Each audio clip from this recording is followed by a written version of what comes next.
George, I keep having this thought. One of the richest people to ever exist. What would this guy do if he was alive now? Would they do the same thing that I'm doing right now? What would be their game plan?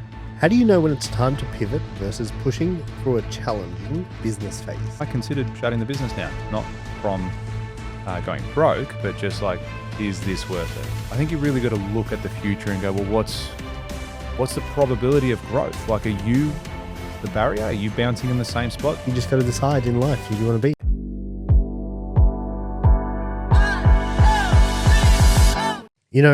George, I keep having this thought. I was driving into work today, this morning. Yep. And I was thinking to myself, I was listening to a book called J.D. Rockefeller. Is his name? You know what I'm talking about. The rich guy. Yep. It's 38 letters to his son. So he wrote 38 letters to his son and they've become a book. Yeah, I like that. Yeah. I like the concept so far. And someone was saying, if you're a dad or a son, you should read this book. It's great. So I started listening to it, and I was just I'm trying to understand the lessons he's trying to pass on to his son. I'll give you the exact name. You should buy it right now. Yeah. You listening to this. Oh, not me. You should buy it too. It's called The 38 Letters from J.D. Rockefeller to His Son. Perspectives, Ideology, and Wisdom. Okay? And it's quite interesting. Like some of the stuff he's trying to share with him about perspective and life and controlling your luck. And I thought it was quite cool. And I was thinking to myself this morning, as I was listening to it, I was like, arguably one of the richest people to ever exist. I think they said if they tried to calculate with inflation, like he would have been a multi-billionaire in the 1800s or something. Yeah. When it was like, that was like a lot of money. And I was thinking, okay, cool. Like, what would this guy do if he was alive now? You know what I mean? Like, what would he do? He wouldn't be on his way to work to go and reply to some emails like I'm about to do first thing. He's not going to do that. His actions would not be the same as mine. So I was like, that's interesting. What would he do though? Yeah, I had this conversation with, I think my old man actually the other day, or someone, I mentioned it to him. Like, do you think that person would do this if they went broke tomorrow, or if they were here now, would they do the same thing that I'm doing right now? What would be their game plan? Who are we saying it about? I can't remember. That was just, I think it was in passing, maybe just like a generic It's like, worth hundreds of millions of dollars. What would they do? Yeah. I guarantee you they wouldn't be like, let's go open up another office in Hawthorne and start selling renovations. You know? you don't reckon they'd do that? No. Okay, so what do you think? What do you think they would do? They'd have to leverage their connections that they've made over the years. That's for sure. Yeah. And friendships and do what? all that sort of stuff. Either start doing another deal of some sort and going down that path, I think. Yeah, because they would get a wealth of specific. experience. Fuck if I know. It depends what industry they're in, I suppose. But let's just use building, for example. If they were a hotshot developer and doing a lot of projects and whatnot, then it'd be a matter of raising capital or finding the project, raising capital, and then executing on delivery and going again. And putting together deals that are worth tens of millions, hundreds of millions of dollars, as opposed to going, all right, well, let's go build a 2-story office building first because we just went broke from, $500 million. That's what I'm saying. Yeah. Someone went broke from $500 million. Yeah. Their first project would not be 3 townhouses. No, that's exactly right. So what would that move be?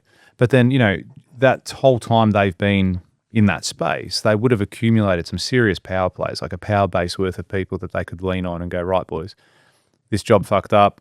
I've had to close the books, but I've had this, and this cooking. Let's go and have a chat. No, but I say, okay, I think that you take that person and drop them in a place they don't know anyone. In another country or another state or something like that? Another state. So Grant Cardone did the... undercover billionaire. Yeah, where they go and they drop you somewhere and you can't use your name. You can't use your name, you can't use your contacts, you can't use your money. Yeah. And you need to go and build a business, right? So what would they do? Like, you can't use your name, contacts, or reputation. Money. What are you doing? What's that person going to do? I almost guarantee they're still not doing the same thing. If Elon Musk went broke, he would not start running ads for people. He wouldn't. He would not go and consult. Might hire him. I'd hire him. He wouldn't. Yeah. He wouldn't go and start building for clients. Yeah. What would he do? I can't answer the question. Yeah, I don't know. neither can I. I can't. I don't know. But speaking of answering questions, I've got a list of questions, George. Fantastic. That But maybe have been passed if we on. ever get to meet them, like maybe that's the question to I'll ask. call him right now. I think that's a good question to ask, though. You know, if you went back to zero, but I just fucking hate. If I asked the question, it would be to someone of the extent, like a one-on-one, not in like a group forum, Why? because I feel they'd give me the same generic bullshit answer. You know, something that I would know, whatever it might be. What is it? Fucking work hard, go do this. Oh, I would speak to this person. I would speak to this person. No, bloke. No. Specific. Who are you going to first? Like, what are you looking at? What area? What time of the day? Like, tell me, what would you do? Or mix it up and say, okay, well, this is us. This is where we're at. What would you do if you were in my position, not being you, not having the condition, not having the contacts you have, not having the X, Y, Z that you have? What would you do then? Right? This is my situation. This is my scenario. How do I, because obviously what I'm doing now isn't going to make me worth $500 million. So where's the disconnect that I'm not seeing, or the things that I'm not doing? Am I in the wrong space? Am I doing the wrong thing? Am I thinking about the wrong product? Do you ever think you're in the wrong space? Sometimes in the sense of, patiently aggressive, not happening quick enough as much as I would like it. Like, as I said, we were on the verge, or we still are on the verge of winning quite a significant project, like over $12 million on a single project.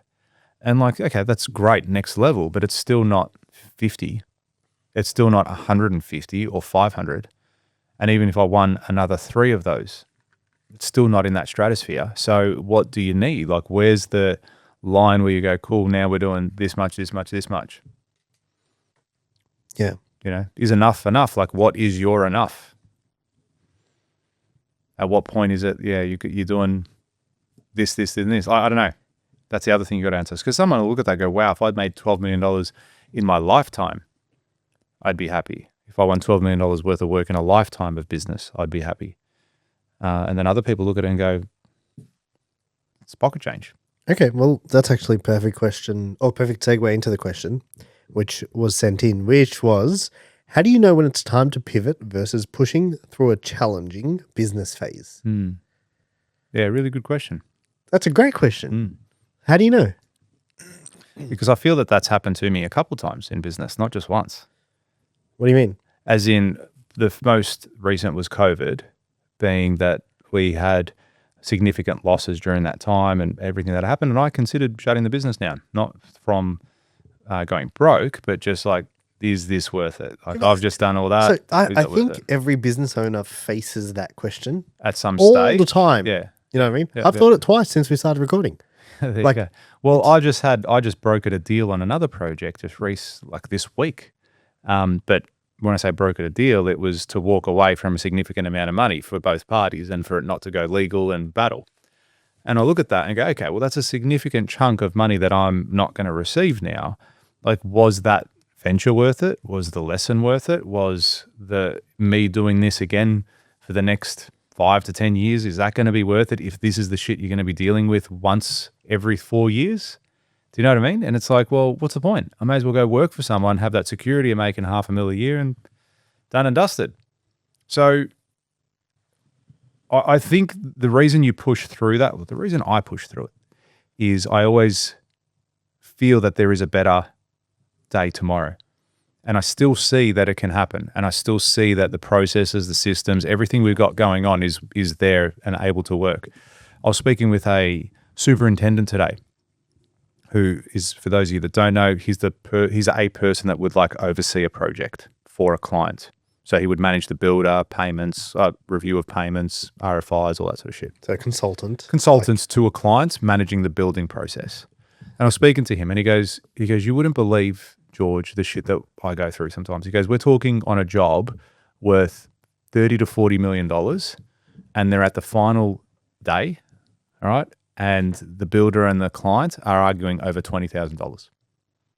Did you say 40 million? Yeah, because 20 to 30 million, you just tens of millions of dollars. And they're arguing over $20,000 on a final claim. And he goes, I've seen it go to shit. Like people swearing at each other, yelling at each other, fuck you, this, like going nuts. On a $30 million project, $20,000. They're arguing over it. And I'm like, man, that's fucked. Like how that's massive ego in the room. Massive right? ego. Do you know what I mean? To sit there and go, this, like, no, you give me that 20 grand, depending, regardless of who's wrong or who's right. Okay. Hey, you know what? Fuck it. Bygones be bygones. We've just delivered a $40 million job. I'm going to sit here and argue with you over 20 grand. It's just stupid. As a ratio of what that money is, like it's, at that point, it's just principle. Like it's an ego. They're just trying to go, nah, you're going to give me that 20 grand. We did the work. You got to do it. And whilst I may agree with that, maybe the developer's thinking, well, hang on, you cost me this, and this. I'm only asking for 20K. Fuck yeah, I'll go for 50 now or 100 or whatever it might be. And he goes, he just sees it. He's seeing it a lot from that client side and builder side because he's that man in the middle. He goes, all the project, he goes, and this is an interesting thing. He goes, honestly, George, out of all the projects that I do, he reckons 10% of the projects, the client and the builder actually have a dinner at the end of the job to celebrate. 10%. Of all the jobs he does, he reckons only 10% of the people actually go out for dinner and go and celebrate the delivery of the project. I thought 10%. I'm like, fuck me, that is low. That is non-existent. You're doing all these projects and at the very end, only 10% of your clients actually come together amicably and say, hey, let's go for dinner. What a great achievement. Or let's do something, whatever it might be. I don't know. Whatever they want to do. Why do you think that is? Look, it's probably because it's a high stress, high stake space with construction, with money. Like money's flowing in and out all the time and it never stops until the end of the job. They've got, developers will have settlements potentially if they're building apartments or whatever it might be, or townhouses. So they've got to settle. They don't get money until they get the occupancy permit. The builder doesn't get paid until all these defects are done. And it's just that constant flow in, flow out of shit going on the job. And, not many people are built to deal with that. And I think that's what happens. This same person I brokered a deal with, like they were the previous builder they went to court. Do you know what I mean? And it's like they're just punching on. And I'm just, again, I let my ego out of it. Okay, it's not about that. It's about this, and this. This is what we agreed to. This is what we're happy with. You're happy to do it? Cool. And I even said to him, funny enough, I said, actually, I'm reopening negotiations. And he goes, hell, what's that? I go, we're going out for dinner. And he goes, and you're paying. So I said, we're going somewhere nice and it's on you. And he goes, absolutely, George, no worries. You're a gentleman. So we went out and look, happily to do it. Like I got no grudges here. Yeah. Just You're happy to go out for dinner for them on their cost. Hey, I'd be happy for that too. Hey, after what I've given back, it's a fucking cheap meal. Trust me. Okay. But what I'm saying is, I look at it from a number of perspectives. It's the lesson. It's the, okay, because I haven't gone through guns blazing. What's to say these guys don't give me another job next year? Do you want a job though? I would do it. Yeah. Oh, you Absolutely. would? Yes. Okay. They still paid, and they're still paying. There's still money that they're like. I haven't lost. When I say I haven't made what I was forecasted to make, but I haven't lost. And we did another project, did very well out of it. We're doing this one, didn't do so well. All right, you take some hits along the way too. Now, had I gone in there, fuck you, this is what I accept, you don't take it, that's fine, here's my solicitor, speak to him, this is the last conversation we're having. You can do that too, all right? But then goes on for another 24 months, all right? And you're going to spend that money that you were going to potentially get on fees, and then everyone loses. So, yeah, now potentially, who knows? They'll call me up and say, hey, George, we got this project here. We'd love you to do it. Do you want to price it up? Absolutely, boys. No worries. Let's have a chat.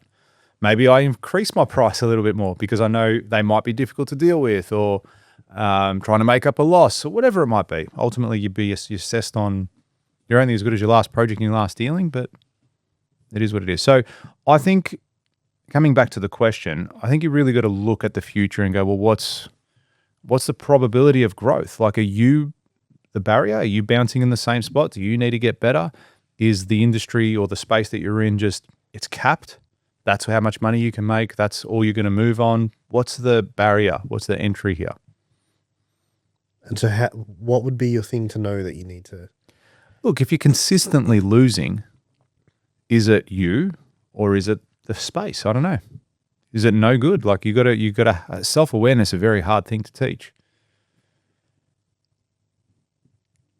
Yeah. It's a hard question to answer without context. Yeah. Yeah, I can only go off my previous experience, but I see it as, are other people in that space killing it? Are they crushing it? And sometimes it's like, okay, when was I? A while ago. It's like, if you were making $150 million in net profit, and someone says to you, "Oh, this is going to cost you 50 grand to fix, or for this to go away," you'd be like, don't talk to me. Don't talk to me. I just made 150. You're talking about $50,000. I just made 150. I spent that much money on dinner last night.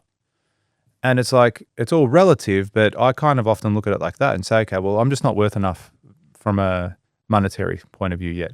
Because if I was, all those problems aren't problems. They're just little expenses here and there, but you wouldn't get stressed about it. But when you're making 80 a year and something costs you 50, it's a huge thing. Like people lose their mind over shit like that. Yeah, I agree. So what about on that, how would you look at that? I think you've got to relay back to what the goal is. Like what's, Yeah, that's a great point. What are you trying to achieve? And are you closer to it? Yeah, and have you gotten closer in this period? Like what's changed? Okay, cool. You're not, look at evaluate the last whatever period it is, 12 months, 6 months, 3 months, and say what's changed in that time that's allowed me to, or has there been something stopping me that what have I come to learn from this? You know what I mean? Is there any new information that's come to light? What's going to allow me to, and then there's external factors too, man. Like, if you're in a printing business, like if you print newspapers and then you're like, should I pivot? Well, fucking yeah. Now, no shit. You just figured that out. But yeah, I guess you just gotta, it's a hard question to answer without context, but you got to factor in external elements. Yeah, you have to. Yeah. You know what I mean? We sell solar panels, but there's no sun where I live. Yeah. It's like, you're probably in the wrong business. You know what I mean? But if you sell solar panels in Perth, I think you're in the right business. I was just touching on that ego thing that you were mentioning as well. I want to share a really good lesson. Something that kind of just came to light for me. Some time ago, I was working, what I've learned is in the design space, and anyone who's like an architect or something like that can probably really relate to this. And you might be able to as well, in the sense of you work pretty closely with architects. But in the design space, so when something has an element of creative to it, people are very hard to please, extremely difficult to please. They change their minds a lot. Oh, no, I thought it was going to look like this and blah, blah, blah. They change their mind a lot. And where we see this is content, websites, things where it's subjective. Yes. Right? It's like you and I can both see the same thing and you can like it and I cannot like it. Initially, in the early stages of business, whenever we would do a website, I found that we were spending way too much time. Right. And then changes were getting made and blah, blah. And I was like, hey, man, like we did not agree to this from the start. And it was like kind of blown way out of the scope of works. So, over time we started to tighten our processes, tighten our scope of works, and just got better at it. Yeah. Lessons you had to learn the hard way, I guess, as well. Yeah. But so then here's this lesson. So we tightened our scope of works, tightened our processes, and I had a client who we were building a website for, and we'd already built them a website. So we're building a second website, different website. And they came back to us and they were like, yeah, cool. We want to build a website for this now. And we're like, okay, cool. Yeah, cool. Like they obviously liked the first one. Let's proceed. And we go through the process. And then about 70% into the completion, they come back to us and they're like, oh, you know what? We want to change this, and that. Like they want to change a lot. It's like, imagine, you've started to lay the foundation and someone wants to change the floor plan. And you're like, dude, we've poured the concrete. And like, but can we? You're like, yeah, we can. We'll rip up the concrete, but you're going to pay for it. Right? So I had the exact same thing. So I was like, yeah, we can do that. But if like someone's going to pay for all this work that's been done, like I'm not just going to go and do all this work again. Yeah. It's not how this works. And we went back there, and then they started disagreeing, whatever. And then by this point, I'd tightened our processes really well. And I was like, look, this is our process. This is what we do. I asked you here if you're happy with it. You replied to me an email on this date. You've replied on the Zoom call on here. It's all recorded. I saw at 12:13 p.m. you said this. And I thought, gotcha. Hey, when I say I thought gotcha, I thought, man, I am the man. Yeah. Like, look at this. Look at me. Yeah. You know what I mean? Anyway, so they got defensive. And I just thought, hey, I'm not gonna be taken for a ride here. And they got defensive, and then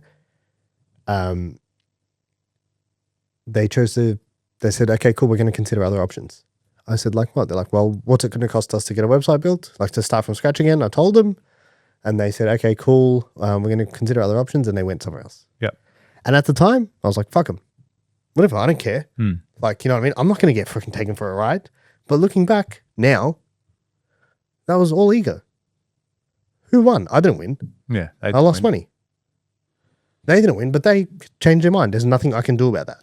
Yeah, okay. But in the same token, there is a level of accountability too from their end. Yeah, but from yours, like you'd done all the right things. Differently. Yeah, maybe in the sense of not being so aggressive because you've proven in the sense you've proven them wrong. Yeah, yes, that was the mistake. That's what it was. Yeah, and no one wants to be proven. That's right. Don't ever say no. Yeah, and it was kind of like, oh, you made us look stupid. Okay, we're going somewhere else. Yeah, that's right. Yeah, but it was like at the time I thought I had nailed it and I thought I won. But looking back now, from a business aspect, I didn't win. Yeah. I lost revenue. Lost a job. Yeah. Didn't get to deliver. Probably lost a future referral. Yeah. So it's like, who won really? Yeah. So even then, in that instance, it's an opportunity to then look at the process again and see when that does come up or maybe having that conversation. I had a client meeting today. We've just signed up a project and they asked me a great question. They're like, oh, can we come on site whenever we want? And I'm like, well, thanks for asking that. That's really great of you to ask that. And the answer is no. And we went through the process and why and all this sort of stuff. And they understood and they were perfectly fine. But in the past, I never had those conversations. And it resulted in them coming on site and it goes, hang on, you can't do this. I told you this, and this. And then it would end up in an argument or disagreement or embarrassment or whatever it might be, or an issue. And as a result of having those conversations, at least now there's that understanding and going, okay, cool. We feel better. We're okay with it. We understand the process. So yeah, again, in that instance, I think it's a matter of really helping them understand everything. And maybe you can use that as an example the next time you sign something up. Say, listen, your opinions are different. I can only go off what the information you tell me of what you want. You've given me examples of what you like. This is what we're going to do. This is what we're going to build. If you change your mind at these stages, because people have before, I'm not saying you will, but people have before, it pretty much dismisses all the work we've done, which I have to pay my people for, right? And then we're going to have to start again. So there's a fair cost associated when you change your mind here to scrap everything. It's not just let's delete the last couple of things. The thing that happens there. You lose the sale? No, like there's that element. Yeah. There's also the element of a lack of decision making. Because they're like, wait, hold on. You told me once I make this decision, it's kind of set in stone, right? Like, have you ever tried to get someone to, like, I'm assuming with what you do, a handover would be, it's like they want, wait, let me walk through again. Yeah. And it's like, come on, man. Like I've had that process before. Yeah, we say, like, no, it's one. Yeah, it's like, come on. Yeah, like not 43. Yeah. Because I've had that before. They're like, oh, come through and do one thing. And then they go, oh, hang on. We got more here too. And we got more here too. I'm like, no. It's one list. It's not 43. So, yes. And then they take 9 weeks to get back to you. And then you're like, this now. Do you get what I'm saying? Yeah, without a doubt. Yeah. Without a doubt. But yeah, that was a lesson that I recently, just in my own way of processing things that come to kind of Yeah, I heard it was funny. I heard a quote on that today. It's like ego will cost you a lot of money in business. You got to get rid of ego as far as practicable in your business decisions, because it'll just kill it. It'll honestly kill. There's no right or wrong, because it is just the job. It is the deal. That's what's important. You know, I know you follow the football really closely, and Definitely. an adamant Carlton supporter, and you know everything that happens at the club all the time. president. So yeah, so recently the deal, so the trade period has just finished with the AFL, and Hawthorn and Essendon were trying to broker a deal for Zach Merritt, who's the Essendon captain at the moment. Yeah. And you know, I was in a group chat with some mates and saying, I go, Essendon, in my opinion, have fucked up here because they didn't let go of their ego, in the sense of, this is our captain, he's a contracted player, he needs to stay here. He's a valued, like he's a vital cog of the machine. Like he needs to be here, blah, blah, blah. Zach Merritt had come out that week saying, I want to leave Essendon. I nominate Hawthorn. His manager came out saying, Zach wants to be at Hawthorn next year. That is the instructions I've got. And now it's about us brokering the deal to make that happen. The deal didn't go through. Very public, very open forum. Hawthorn put forward a deal. It got rejected straight away. Then they put forward another deal, which I think was 3 first-round picks and a player. And that was, in their eyes, a very generous, and in many people's eyes, a very generous deal for a 30-year-old midfielder. Because their premiership window's now. So they want to bring in some experience rather than youth. And Essendon's on the other end of the spectrum. They're at the bottom of the ladder. They've got fuck all. Like, they need to bring youth in and rebuild and get those wins back on the board. But I think they let their ego get in the way of making this deal happen. And as a result of that, they've now got a player who doesn't want to be there, who is going to be forced to play there. Is he going to be captain next year? Probably not. Is he going to be trying as hard as he wants or can? I don't know. Like, it's going to be an awkward conversation when he goes back there. Also, they've just shot themselves in the foot as far as getting 3 first-round picks. Now, yes, they were a little bit later in the period. I think there was 10, 16, and 22 picks, plus a player. And that whole deal has fallen to shit. All because, no, he's our captain and he's a contracted player and he has to stay here, and we're standing strong. We're a strong company. We're a strong club. We do as we say, you know, and plus we hate Hawthorn. They seem pretty bothered by this. I couldn't give a shit whether he joined or not. I'm just looking at it from that perspective. But then you could say as well, because I think the deal was they wanted 4 first-round players for Zach Merritt from Hawthorn plus a player or some shit. And Hawthorn's like, we're not gonna burn the ships to get one player. This is the best deal, and it was. I think it was a pretty fair and reasonable deal. Like, you look at other deals done in the past, less got more. And they were quite generous, and they just weren't willing as well. Like, from their perspective, maybe there was ego there too. So no, he's not worth that much. This is what we're willing to give you. It could have been that level of it too. So, yeah, in that instance, ego got in the way of a collaboration and getting a deal done, which would have benefited both clubs. Is that an individual's ego, you reckon? Yeah, it could have been driven by that for sure. Like the stance by, say, the president or the coach of Essendon, it could have been from there for sure. It could have said, no, this is what we're doing. These are your instructions. They've got to give us absolutely everything they have, or we're not making a deal. Who knows? Who makes those decisions? There's list managers, List as in managers, people okay. will come in and say, well, this is what we have available to us. This is what we'll give you. But I'm sure there's influence by the coach, presidents maybe, but definitely the coach would be one of the main guys, because he's got to work with the list. He'll say, hey, I want a midfielder. I want a backman. Make it happen. These are the players you got. So, yeah, in that instance, ego got in the way and the deal didn't get done. I think every other deal pretty much got made during that trade period, and this was one of the most significant ones that didn't get made. And, yeah, I think it was a massive failure, particularly on Essendon's behalf, but also even for Zach Merritt now. He's come out publicly, said he wants to go to Hawthorn. He doesn't want to be at Essendon. He's been there for 12 years, had no success in 12 fucking years, and he wanted to go finish his career, hopefully winning a premiership, at least playing finals. And now he's got to go back with the tail between his legs. Am I the captain next year? I don't know. So that'll be interesting to see. And imagine if Definitely not. what? Yeah, you wouldn't think so, but then they don't have really any other caliber player that can step up and be a proper captain at that club. Who knows? The funny thing will be is if Hawthorn win the premiership next year, which I don't think they will, but if they did, then how would Zach Merritt feel about that? Like, he would be absolutely livid. I'm sure he is livid now. He'd be shitty. And then what? Essendon win the wooden spoon. He'd be spewing. And then next year he's 31. So what's his value in the market now? So say Hawthorn say, yeah, okay, we'll take him now. Now we're going to give you 3 fourth-round picks and our shittest player here. And then Essendon, yeah, okay, we'll take it. Anyway, this is an example, a recent example of ego that I saw get in the way of progress and collaboration. All right. Next question. How did you overcome the fear of leaving a steady salary to become a business owner?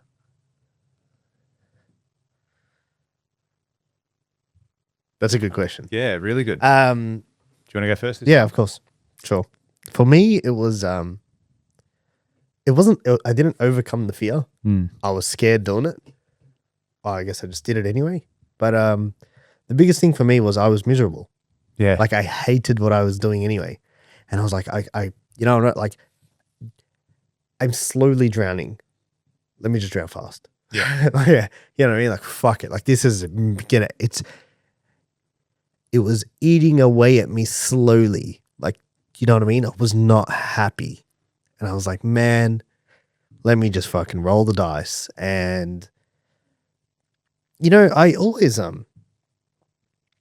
think that, like, yeah, JD Rockefeller, that guy's dead, dude. Gone. Did, whatever, like, gone. And it's like, yes, okay, he built that generational wealth that the rest of his family, they're still around, aren't they? The Rockefellers, yeah. He built the generational wealth, but like, he's dead. You know what I mean? He had to make decisions and gambles, and there's, you know, particular things he talks about, the acquisition of businesses. And it's like, one day I'm going to be dead AF, and I'm not going to matter to any. And it's like, even now, like, okay, cool, you're going to matter to your kids, and then a little bit to your kids, but your kids probably won't know your name. That's right. Your great-great-grandparents. Who's, yeah. Do you know your grandfather's father's name? No. George. Yeah. Hey? George. Was it really? Probably. Greeks. Nah. Name of the kids, George. All of them. Oh, everyone, George. All George. Every boy. Top George. And girl. Georgia. Georgina. Yeah. Do you know what I mean? Like, and that's what I always tend to, like, anytime I because it is a scary decision. Like, it's not, you know what I mean? The feeling of knowing, like, oh, fuck. Like, if I don't make money here, I'm like, there's no fallback. That's right. Not eating tonight. Yeah, but you know what? That also does something to you. Got to get done. Yeah. It's on you. That also lights a fire under your bum, and all of a sudden you're like, hey, let's go. You know what I mean? And I feel like that fire that you get lit under your bum is worth everything. Even if you don't make the money. Yeah. It's worth the fucking experience. Because you will come to realize that you can do way more than you initially realized you had done. Yeah. You know what I mean? Or you will see yourself, like, all of a sudden you turn into the fucking greatest salesman in the world. And it's like, I think a salary is Handcuffs. it's cushion, man. That's what it is. It's a cushion. You know what I mean? And you just got to decide in life who do you want to be. Like, do you want to be the person that that sat on the cushion and played it safe? And yeah, I've seen that. I've seen it a lot. Oh, with friends, with parents, with a lot of people. Yeah, people that won't. I was having a conversation with someone today, and they're like, they're trying to employ, and they're like, I'm speaking to other people, and they tell me how much they hate what they're doing at their current role, and I say, cool, like, come here, and we'll offer you more money, more time, more, and then they're like, oh no, like, just because they're used to working at this fucking, it's like, it's too much change, and it's like, if you're thinking of going from your own working for someone now to your own company, there's people who won't even change companies into another company. You know what I mean? I I don't know about you, but I can safely say, like, arguably one of the greatest learning experiences I've ever been on. Oh, massive, dude. You know what I mean? Huge. Like, Business will teach you a lot about yourself, man. Oh, dude. So much about yourself. So much. Especially, I think, if you get punched in the face a bit too and see how you really handle pressure. Do you know what I mean? I think that's a really great lesson. That I can tell my part now. Yeah, go for it. I think for myself, it wasn't a matter of fear. I think the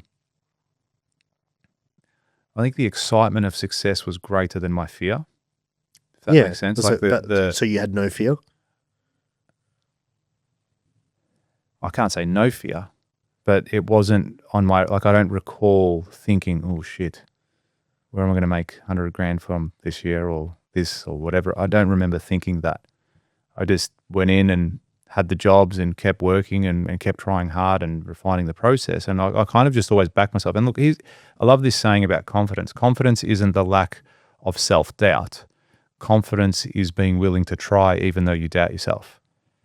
And I felt that was very much me. I was confident, like, not because I doubted, like I had no doubt whatsoever that this was going to work. It's just like, no, I'm still willing to try. I'm still willing to give it a crack. And yeah, even today, like you take a hit and like, cool, it's just money, man. Like, we'll make a lot more of it. Let's just go out and focus on the positives, not the negatives. Now we're going to focus on where we're making money, where we're going to bring it in, how we're going to go about it, the deals we're going to make, and just keep moving from strength to strength and just making difficult calls. Like, you know, I've had to make a few difficult calls in my business recent times, and as bad as you think it is in your head at the time, when you make it and when you do it, it's like, all right, cool, that was the right move. Let's move on. What's the next thing that we've got to do? And I think, I really feel that for myself, I didn't have that fear. I just had that real self-belief that it was going to work. But also, if it didn't, I suppose you always have the fallback, don't you? If you had to, if marketing became obsolete and the only paid job in the world was to be a mechanic, like, you've got that. You could do it. You are a qualified mechanic. I would never go be a mechanic. No, you do it. It's the only job. You can't do anything else. All other jobs are non-existent. Like, we're going overseas. We're not overseas. We're going into space. We have to leave the planet, and the only available jobs are mechanics. You'd be like, all right. We don't need marketing. We're not selling shit. I just need someone to fix my space shit. Let's say, in that example, like, marketing becomes obsolete. Is that AI takes it over? Yeah. Right? I would just go get a job. Yeah, that's what I mean. There's a fallback. It may not be a mechanic, yes. Yeah. But yes, there is a fallback. And I kind of felt that. I knew I could always step back into commercial construction and make a good wicket and do what I needed to do within the business to make a living, to make money. So I did have that level of plan B, if that makes sense, but I never really considered it. Yeah, neither did I. And like, even today, I don't have it's plan B. so far behind. But yeah, me either. I don't. This is working, and if it doesn't work, I'll find something else and I'll do something else. Like, for me, I don't see myself ever working for someone ever again. Why? I've become I'm good at what I do, and I've become accustomed to this way of life now. I don't want to go and someone tell me, "Hey, do this." Oh, hey, you're good at what you do. Yeah. What's that got to do with it? So is someone who works for someone not good at what they do? No, well, I'm good at business in that regard. Yeah, so specifically business. So anyone who works for anyone is not good at business? No, they're duds. I've checked them all. I've checked them all. Every single one of them. No, I enjoy it too. I kind of enjoy the thrill of the chase, of the win. Like, I love winning. So people who are working for someone else are not winning? They're not winning in my life. No, my employees win. My employees win. I want to make them. I want everyone to win. I said that the other day. You know, we had a team meeting. And I said, look, my role, I want you guys to win. That's what I'm going to be focusing on, because if you guys win, the company wins. I win. Everyone wins. Like, so let's make that happen. I've seen a good positive change in a few people too. Most of the team, actually. Just from having these conversations and this mindset shift and change and getting everyone on the same page. You know, I think it'll be really powerful shit. But yeah, I don't have an urge. I don't feel like I would want to go back and do that for anyone. Yeah, I don't think anyone sits there like, I feel like getting a job. Yeah, can't wait to get back. I can't wait. I want to 9 to 5. can't wait to apply for annual leave again. So that's your answer. That's your final answer. Lock it in. Lock it in, Eddie. Lock it in. You don't want to call a friend? No, don't have friends.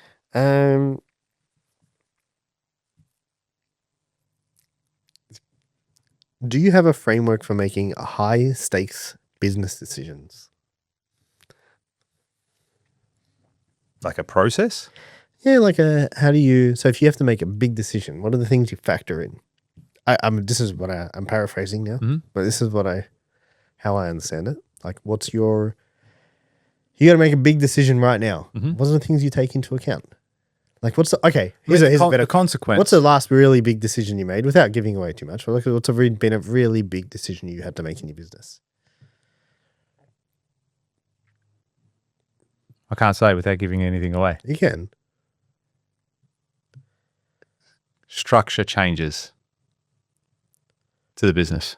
Structural changes to the business. Yeah, like in the internal. Yeah, internal structure changes to the business. So the way the business is structured. Yep. And how will actually that's how you do and how will be operating moving forward. Yeah. Yes. So you had to make a big decision. Yes. Okay. And that's recent, like within 2 weeks. Yeah, of course. And so what were the things you factored in to making this decision? Like, what were the first thing would be the immediate consequence of the decision. Yep. Because it's a big decision. So it's generally when you make that call, okay, this is what we're doing, there is a consequence, good or bad. So there was the immediate consequence of it. And then also forecasting. Can consequences be positive? I'm pretty sure it can, yes. They're a good consequence. Like a consequence, it's like a thing that happens after an action. In sequence. Yeah. Does that make sense? Yeah. Sequence, because there's the word sequence. Sequence means in row. Yeah. And con is Greek for forward. Yeah. No, it's not. It is. Everything's Greek. Yeah, Greek. I believe you. Yeah. I believed you. You were very confident in the way you said that. Well, confidence is not self-doubt. Confidence is the lack of being willing to try, even though you doubt yourself. Sounds like you listen to $1 Million Days, which people could subscribe to by clicking a link. Hey, side topic. Just let's go sideways. Yeah. We had a target. We have a target. You have a target. You're trying to kill a fly. I got it. Good. Let it know who's boss. Had a target of 1,000 followers, subscribers on YouTube. Mm-hmm. Do you remember what we had, where we were at? Yeah, of course. And where we're at now? Are you checking? I did check it just before. Oh, did you? Excellent. So we haven't grown by the amount required. No, but we're going to have a pretty massive last week. We did. We had a good, decent boost. So we went from, I think it was 452, the last episode. We're now on 469. Nice. Yeah. So thanks for joining us. Appreciate it. Very, very great. So back to what we were talking about. Yeah. I think there's an immediate consequence to big decisions, whether it's going to be good or bad. So I think about that. And then I think also about the future. Well, where's this going to lead to in the next month, 3 months, next quarter, the next 6 months, the next year? And backing myself. Like the decision has to be made. You have to make the decision. Back it. Like what's the worst that can happen? You fuck up? All right, cool. Go back, change it. I think indecision's a really bad thing in business and in life. Make a fucking call. Every time I've ever procrastinated on something, it hasn't worked out in a positive way most of the time. So you've never had the feeling of, fuck, like I didn't decide too quickly. No, I don't have buyer's remorse. I never, like I'll go do shit. I'm like, yeah, let's do it. Buyer's remorse? Yeah, like as in if you buy a fucking boat and then you're like, oh shit, why did I do that? I'll just be like, no, it's buy the boat. Oh, why'd you think? Oh, fuck, sort it out. You gonna buy a boat? I want to one day. Yeah. I saw you had the jet ski at the front before. Yeah, I just got it serviced. So I had it there so I could. So how funny. I was sitting with someone at the cafe. Yeah.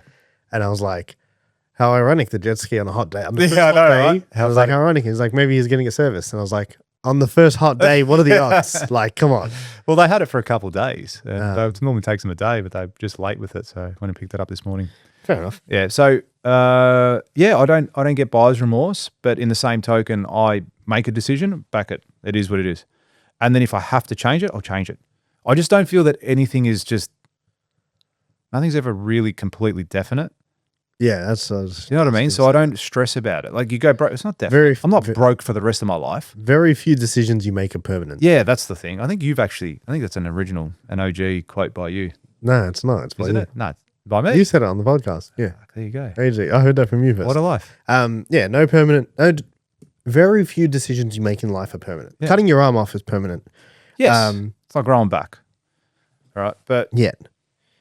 if I had to cut it off to save my body, oh, look, cool. Well, it is what it is. Let's go. Yeah. Give me a But like, chainsaw. yeah, most things you do are not, but you can always reverse it. Like someone was asking me about buying a house. And they're like, I don't know, man, is this the right area? Blah, blah, blah. We're going to pay too much. I'm like, dude, like, seriously, like that difference that I'll pay you that. Stop talking to me right now. Exactly. Like just The indecision is Just killing you more than go anything ahead. else. Yeah. Like who cares? I don't like, what if we don't want to live here in a few years? I'm like, sell the fucking house. Yeah. Like, you know what I mean? Or rent it out. Who Yeah. cares? What if I make a loss? I'll go make more money. Yeah. Like who cares? You know, Exactly. You're gonna die. Gonna die. It is. It's full on. It's gonna die. I think, as I said, a lot of these lessons I learned even just through the consequence of being in business. I've learned these lessons. Sometimes, you know, and it helps me in my personal life too. If I have to make a decision that outside of work, like I've got to be friends with this person or not, well, fucking make it. Are you going to stop seeing him more often or less often or whatever it might be? What do you need to do? Just make a call, man. Sorry, man, I made a mistake. Like if you have to put your tail between you, like ego. Yeah. It's the ego thing. Hey, dude, sorry. I made a mistake. I thought your shit was affecting me in a negative way. I haven't been the best of friends, but I made a mistake. Hope you can forgive me. I can never forgive you. Okay, I understand. I appreciate your point of view. I did the wrong thing. If you feel that way, that's fine. But if you ever want to come back and talk to me, my door's open.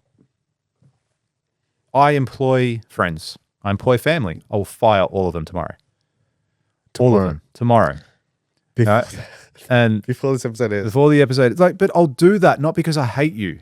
I'll do that because if I believe it's the best thing for the business and it's the direction I need to go in, or you're not performing like you used to, or you're whatever, not fulfilling your role to the company, then that's what I'll do.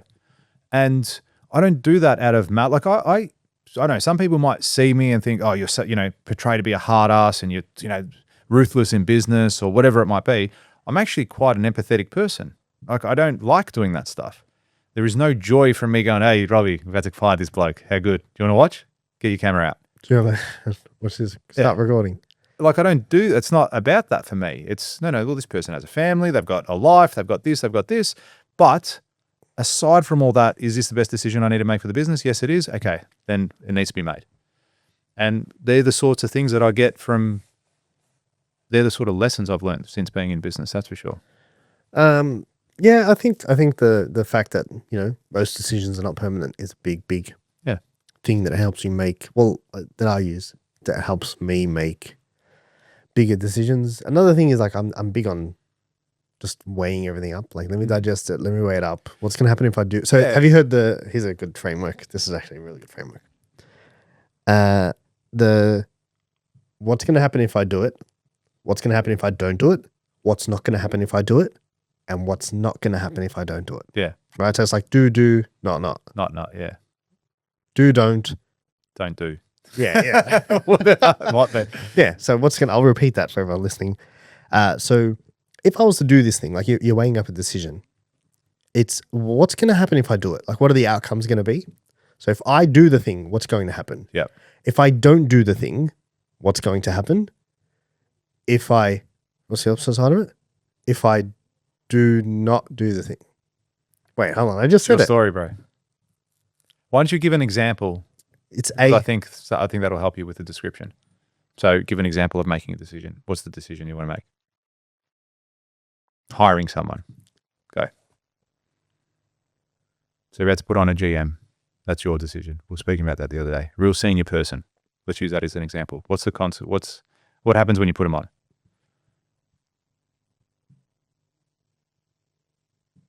Hold on. I've lost my framework completely here. I know I can draw it out. Yeah. I feel like I explained it perfectly the first time. And I lost it now. Yeah. Can we rewatch? Can you? Yeah. Can you just guys hit rewind real quick? Just let me know. Put it in the Anyway, listen, comments. you don't have to lose your train of thought with me. Let's Progress. It's basically effectively, what are the outcomes of each one of those? 4 different outcomes. Yeah. Yeah, there's 4 different outcomes, and it's like, what do I get if I do it? What do I get if I don't do it? Yeah. What do I don't get if I do it? And what do I That's not right. get if I don't do it? That's right. And laying that out, and then just, breaking each one down and diving into it, and then working out, okay, cool, like these are the 4 outcomes. You know what I really love, dude? I love flowcharts. Yeah. Okay.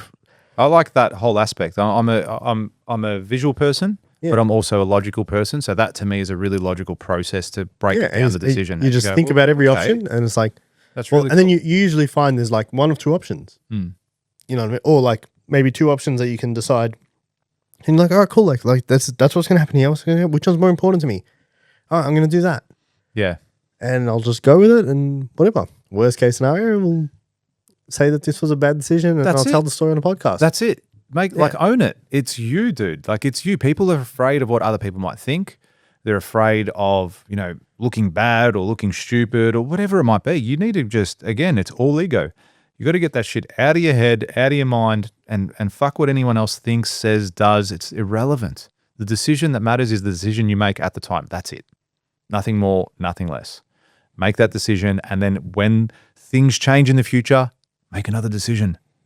And when things change in the future, make another decision. Stop going back and forth and sweating all the small stuff or big stuff, but just move when it happens. And I honestly think that that's been a key contributor to my success over the years, is my ability to do things, like to commit to it and do it, because other people are sitting there thinking about it. I'm going out and doing it. That's what I feel. moving quickly. Yeah. The speed matters, man. Speed, that's another thing I've learnt in business. Speed is really important on how you progress with things. All right. Do you want to do one more? I think we need to. We need to. It's a must. It's a must. I'm liking this conversation. And thanks for sending in your questions, by the way, guys. Really good questions so far. Hopefully the last one's a good question, because if it's not, I'm fucking walking out. Walking out of this. You can finish it yourself. Pressure's on for this person. What daily habits have had the biggest impact on your success? Can I do recently, not overall? Sure. I've noticed a really good positive impact on my business. Was that business or just success in general? I don't know. Regardless, I'm going to apply it answer to for both. both. I'm going to apply it to both. Honestly, I think your success is getting up early, just getting up and working out on a regular basis. I think that, to me, over the last 12 months has had a profound impact. Have you started working out again? Yeah. Oh, you're going back to the gym? Yeah, I've been back once since we last spoke, but yes. And funny enough, my PT, Jordan, got to give you a buzz, messaged me like 2 nights ago to join back up again, to start training again, which I really want to do. Long story short, I think that's been over the last 12 months really impactful, because I've looked better and I've felt better. Even that time when we went during the day to the gym, like at 2:00, like it felt great when I got back. And it's funny. Physical movement's good. Yeah, it's funny because there's been times when I go to the gym during work hours, yet I've been more productive as a result of me going to the gym during work hours. You're thinking, fuck, I can't afford to spend an hour now stopping what I'm doing. But then I'd come back to work and I'd just be just lit, just bang, let's go. Really motivated. And the consequence of just feeling, I love that I felt stronger than I had felt in a really long time. And again, starting to look better, clothes fitting better, a whole range of things. And I still want to take that again to that next level and just be in the best shape of my life, not just stronger or feeling a bit better. I want to be, best shape of my life. If we're going to be preaching that we're high performers and we're all this and that in our business, well, I want to be that in real life too. So I reckon that's been one of the recent habits to success, is just starting to look, and I'm over the hill now, I'm 41, fuck. So I got to be mindful of that too. I'm not 25 anymore. I'm not as fit and agile as I was back then, but I want to be. Why not be stronger? Why not be fitter? I can be. It's just a number. So physical training, weights. Yeah, physical training, weights. I didn't do too much cardio, although about 3-4 weeks ago I went for a run for the first time in years, just with my son. That was cool. I've never loved running. Never been a huge fan of being in the top with AirPods. Yeah, there's some freaks out there that love it. They don't love it. You don't reckon? No, they think they love it. I think It's they like love it. people Well, who Goggins says he hates running, Yeah. with a passion. He goes, but I do it at 5 a.m. because I fucking hate it. So he goes, I'll do it first thing in the morning. I'll go for like 10K run. I can run. I hate it. Yeah. Absolutely hate it. And yeah, it's like choc mint. Come on. No one likes choc. Come on, man. When I go to the movies, and I know you love going to the movies, when I go to the movies, my go-to choc top is choc mint. That's disgusting. Come on, man. I'm gonna end this episode. Hang on, you got to ask the question first. No. Yeah, you got to answer. Sorry, not ask. Yeah, I don't think anyone really likes choc mint. I don't think anyone really likes running. I don't think anyone really likes matcha. Okay, I think it's all fake. What's matcha? You know, see? Most people don't. Is that green shit? Yeah. How funny you've said that. Why? Because I was out yesterday. I took Simon, or Simon took me to lunch, whatever. I went out for lunch with him. Yeah. And he goes, "Oh, have you ever had matcha?" And I'm like, "What, the coffee and chocolate?" He goes, "No, dickhead, not mocha." It's like matcha, that green thing. I said, "Bro, I've never even fucking heard of that. What is it?"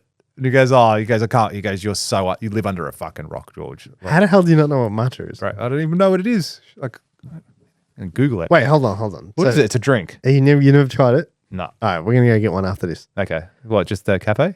Yeah. Yeah, all right, let's do it. If it's, what do I don't like it? Well, we're gonna find There's out. consequence. There is consequence. There's consequence with Well, nice. Make a decision. matcha drink.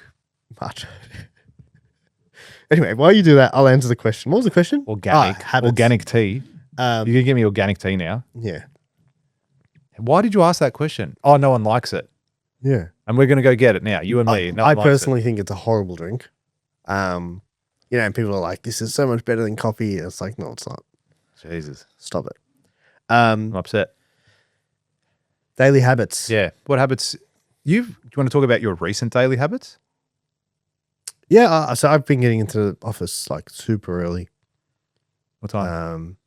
It varies. Like I think Average? 5.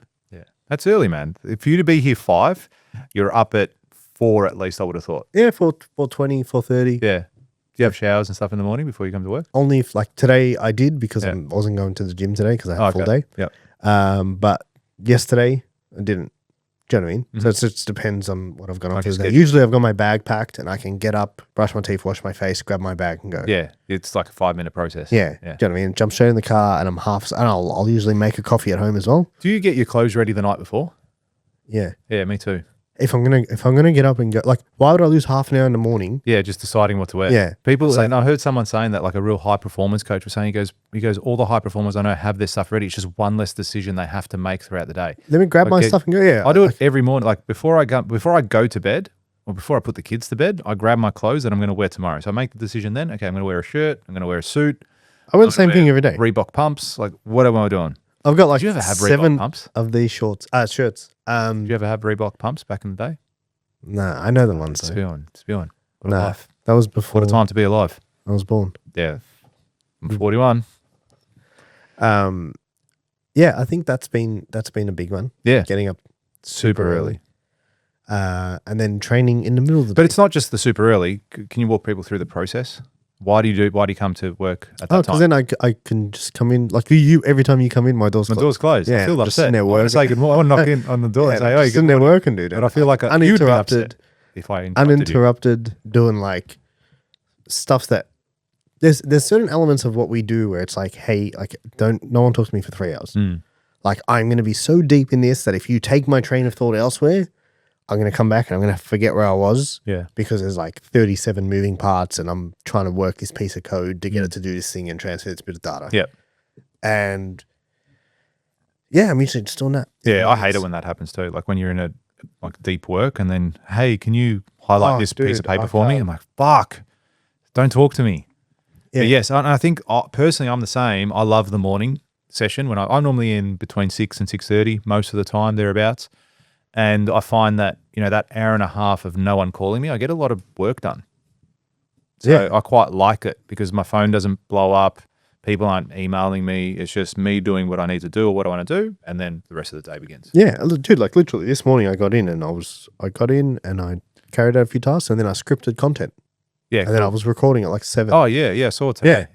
And I was like, cool, let me bang this out before everyone starts coming in and got in, Always happens. boom. It's like the YouTube's done for the week. Yeah. That's sorted.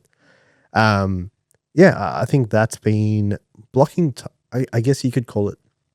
It's almost like time blocking, but I'm just blocking out a time in my day where no one disturbs me, and I've even started doing it on weekends now. Not, I don't get up. Cool. Yeah, like not in the sense of, but it's like I'll get up and work from 5 to 10. Do you find now that because you've been getting up so early, your body clock is sort of adjusting to that a bit too? No, Or do you still? I've never ever in my whole life had my body clock adjust. Yeah, right. Yeah, ever. So you could tomorrow if you wanted to, you could sleep Sleep till until 10. 6 till 10 or Yeah. 10. Fuck, I was gonna say 1 p.m. or something.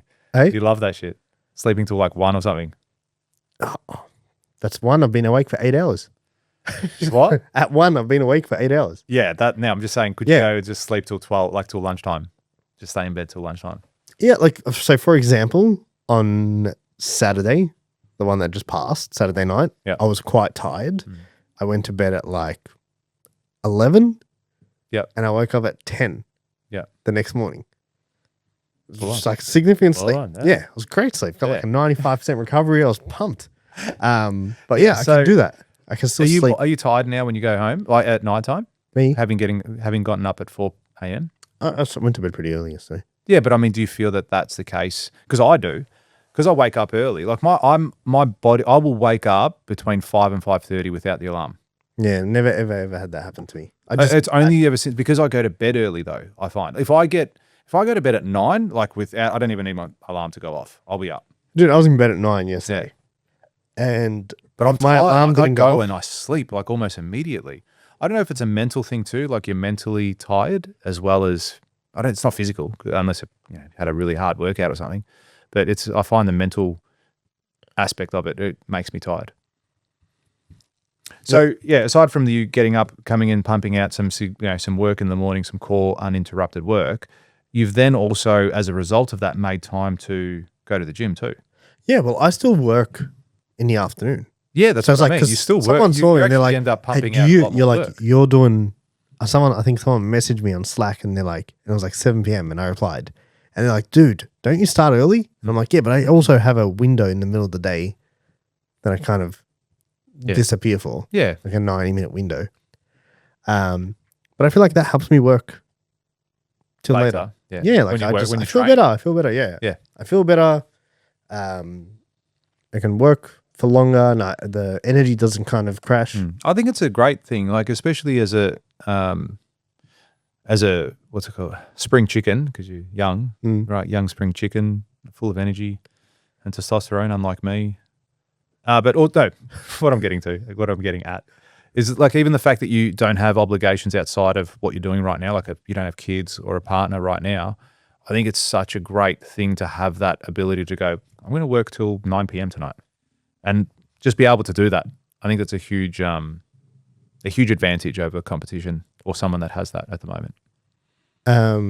But not doing it because you want to, not because you have to as well. You know, I'll tell you what I found. Yeah, I mean, you're living it. I would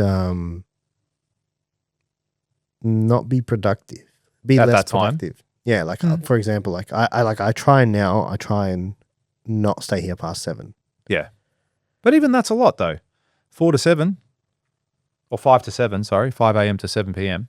Like it's a big day. Yeah, with a 2-hour Yeah, you got your couple of hours to do whatever you want to do. disappear in the middle of the day. Yeah. So it's like a 12-hour day. It's not Yeah. significant. I guess, yeah. But It's still it's the like- same sort of thing. Yeah, it's like it's just structured differently. Yeah, I agree with that too though, because you do get to a point where you hit a brick wall. Yeah, and You're it's like, like sitting here that isn't working. Yeah. There's no output. No productive output anyway. Like my output's dropped ridiculously and it's like, you know what? Probably better off to going home and go to bed or go and do something else that I like. Playing video games still? Do I? I bought a Nintendo Switch recently. Oh, the new one? Yeah. Yeah, I bought that too for my son. Did you? Haven't played it yet though. But I started playing the first Nintendo or the previous Switch because he had that too, and I put that downstairs. I just started playing it for a little while. It was cool. Like it was funny. I played it on a couple of weekends, but before you know it, man, like 2-3 hours goes. Yeah. You're like, fuck, all I've done today is just Then you play make the you think game. about what it does to your brain. Yeah, but no, not that. I just hate the laziness aspect of it. Like I go, fuck, I haven't actually, although I enjoyed it, it's like I haven't done anything. I don't feel like I've done anything productive with my day, with my life or anything. So, but if you enjoy it, that's not a bad thing either. Maybe it's just sometimes you need that to unwind. Yeah. Also, maybe don't do it for 9 hours. Again, Like do it for an hour yeah. and then Go do something else. Yeah. Go mow the lawn. Fantastic. Well, great episode. Great episode. As always, thanks for joining us. We really love having you here and having the conversation. And hey, thanks for everyone that sent through a question. I think there were a lot more as well, but they were sort of the 4 favorites that we got through over the last few weeks. So thanks for sending them through. We are trying to build our YouTube subscription base. So we would love it. If you're watching this on YouTube, definitely click the subscribe button and the bell to get all the alerts for all the new episodes that come up. And if you're not listening to this on YouTube and you're on Spotify, what's the other one? Apple Podcasts, Google Podcasts, Bing Podcasts, Bing, and ChatGPT Podcasts. If you're on those platforms, also subscribe. We would love it because we can bring you more content each and every week. And we had a goal of reaching 1,000 subscribers by Christmas. So we're a little while off. We did get some good ground there for those 10 or so plus people that signed up. Thank you very much. 17, yeah. 17, wow. More than I thought. Let's go again. Let's get another 17. Thank you so much. Also, this podcast is brought to you by our sponsor.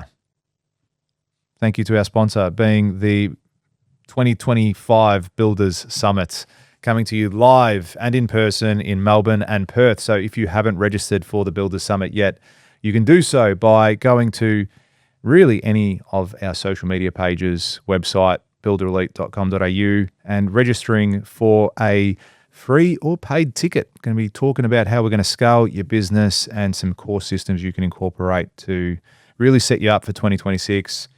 My good friend, Mr. Robert, will be there too, talking all things AI and marketing, taking your business to the next level. We'd love to see you there, and we hope to see you there. It's going to be the last one for 25. And going to Perth for the first time. And, which is great. And it's linked in the description. So if fantastic. you're on YouTube. There you go. Even more reason to subscribe. We're doing it for free, for nothing. You just got to give us some of your time, and we'll blow your mind. Be worth your time. It will, absolutely. Every penny of it. Thank you so much for joining us, guys. Pleasure as always, and we will see you next week. Thanks, everyone. See ya.